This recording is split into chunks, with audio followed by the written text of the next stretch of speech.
You can see someone cut out the SS emblems.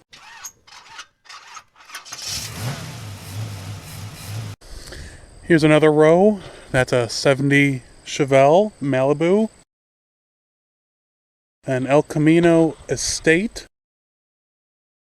This here is a 69 Chevelle SS. You can see someone cut out the SS emblem. You can see the original stripe. This is another 69 Chevelle SS. You can barely make out where the emblems were on the one side, but it is a real convertible. And then a Nova on the bottom and a 70 Dodge Challenger sitting on top with its grille still intact and one headlight bezel, which is pretty remarkable.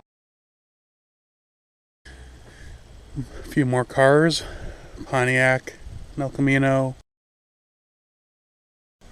Chevelle 4-door, a few Impalas, Malibu.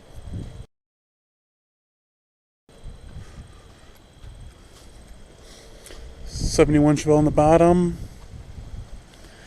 70 El Camino,